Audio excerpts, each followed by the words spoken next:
Mesdames et messieurs, chers téléspectateurs de Béni TV, nous sommes en entretien spécial ici à Bruxelles. Soyez bénis.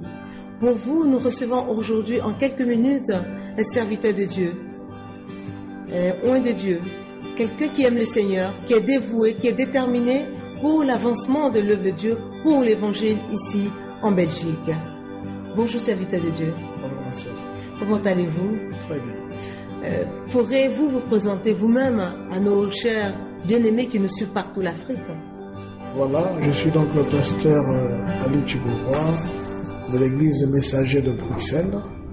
Je suis ici dans le cadre du travail du Seigneur.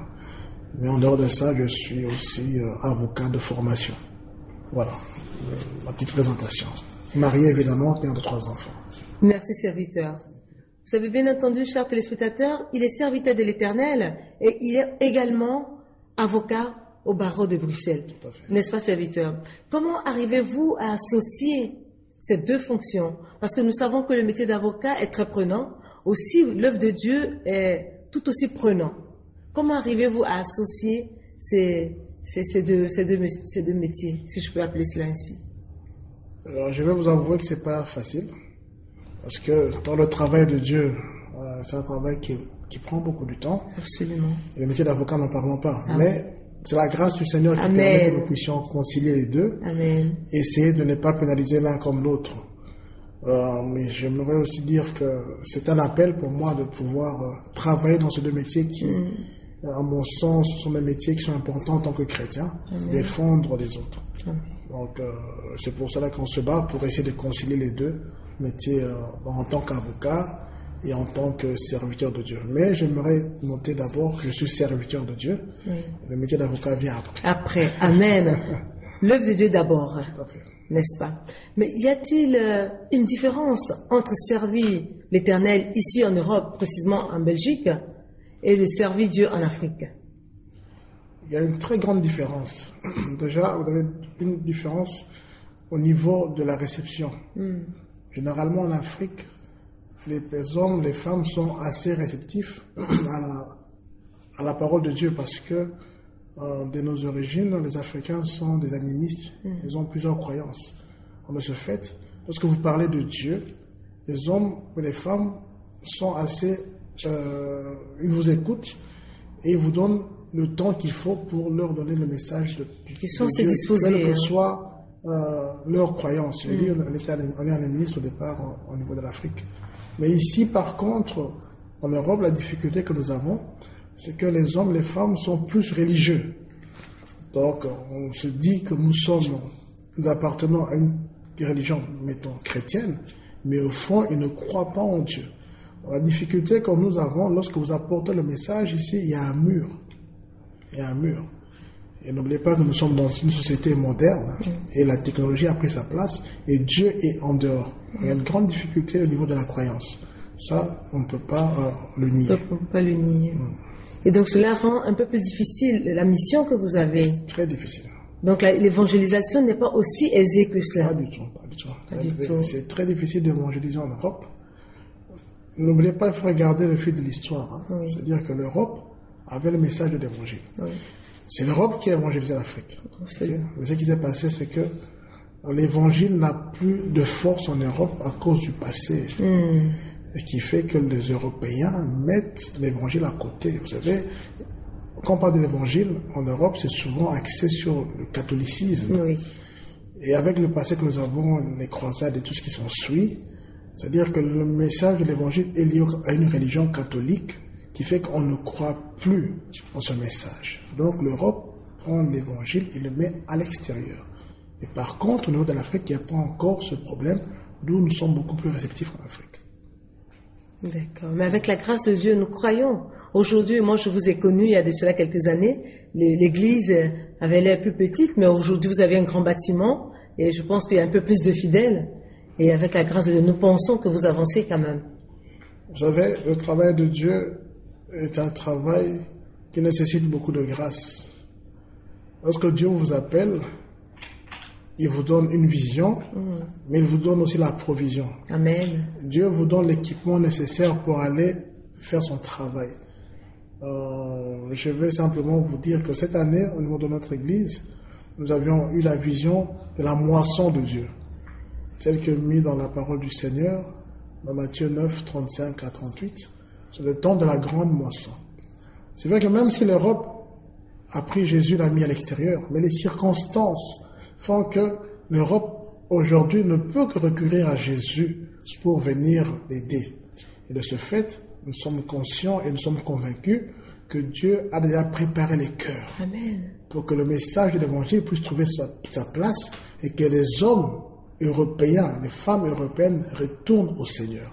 D'où la mission que nous avons aujourd'hui, c'est dans tout notre travail, d'aller dans la moisson, pour que l'Évangile reprenne sa première place. N'oubliez pas que nous sommes dans une société qui a comme fondement le christianisme. Oui. D'abord, n'oubliez pas. Donc, on peut s'appuyer sur ce fondement-là pour remettre le monde à sa place. Mais... c'est un peu ça ce que je peux vous dire par rapport à votre question.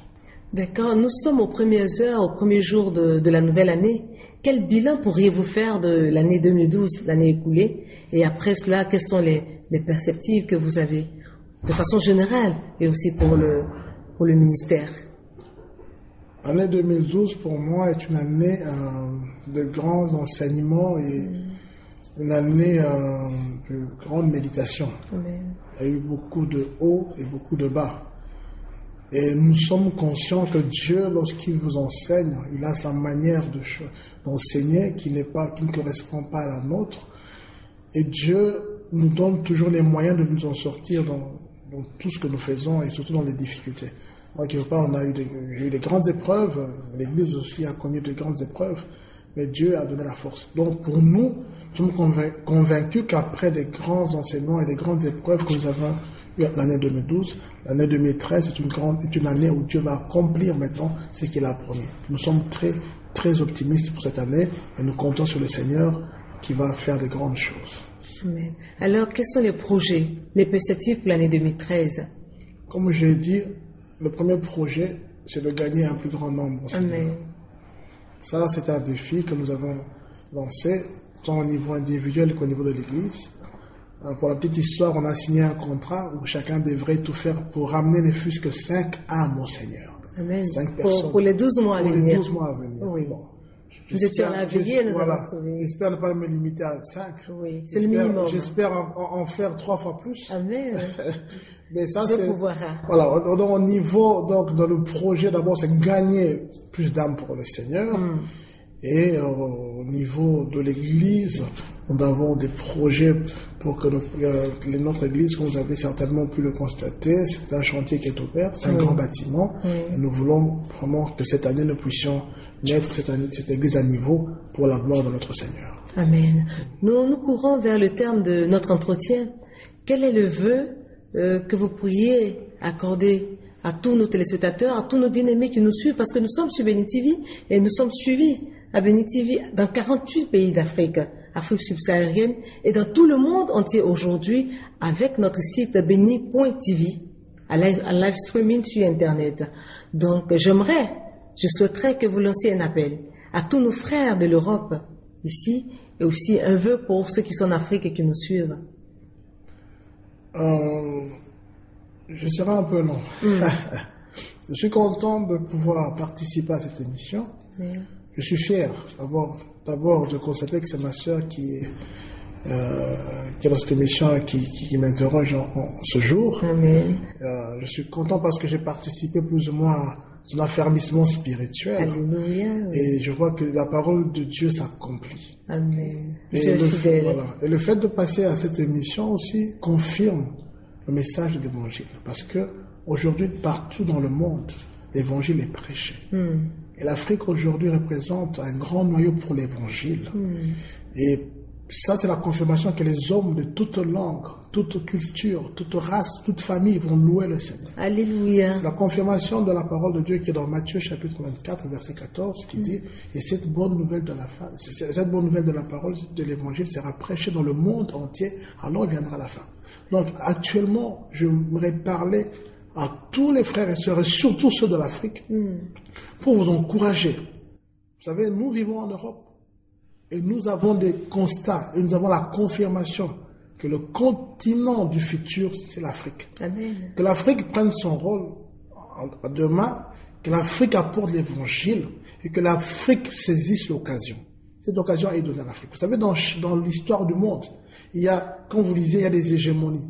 Il y a des périodes où c'est tel continent qui règne, tel continent. Et actuellement, nous avons vu que le continent du futur, c'est l'Afrique.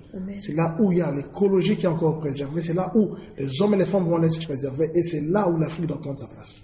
Donc j'encourage les Africains, ne baissez pas les bras, ne tournez pas dans la dérision, n'abandonnez pas Dieu, parce que la force et notre réussite se trouve auprès du Seigneur. La Bible dit que c'est auprès du Seigneur que se trouve notre force, notre succès. Donc j'encourage tous les téléspectateurs de continuer à travailler pour le Seigneur et de surtout suivre notre mission qui est une bénédiction pour nous. Amen. Et nous prenons l'engagement aussi d'encourager cette émission, d'encourager des autres initiatives pour la gloire de notre Dieu, qui travaillent en partenariat, faisant le travail de Dieu, apportant le message de l'Évangile, et nous verrons la gloire de Dieu. Merci. Merci serviteur de nous avoir accordé ce bref temps afin de pouvoir encore une fois édifier le peuple de Dieu. Parce qu'ils ont besoin de savoir. Savez-vous, notre frère, notre pasteur, il est avocat à la fois et il sert le Seigneur. Oui, moi je le connais et je connais son cœur, je connais sa dévotion, je connais son amour pour le Seigneur. Et cela, je crois, lui permet toujours de grandir et de croître dans le ministère et dans sa fonction. Oui, il a une belle famille que j'admire beaucoup. Il a une belle épouse qui est médecin, n'est-ce pas? Avec ses 3 enfants et avec toutes ses occupations, il sert toujours le Seigneur. Parce que très souvent, serviteur de Dieu en Europe, les gens disent on n'a pas le temps, on a le travail qui nous prend. Mais voyez-vous, il est avocat et il sert Dieu. Toi qui es en Afrique partout, l'Afrique qui nous suit, toi qui es en Côte d'Ivoire, au Bénin, au Togo, au Burkina Faso, tu peux alors servir ton Dieu et aussi faire le travail que Dieu t'a donné. Car c'est Dieu qui accorde tout cela.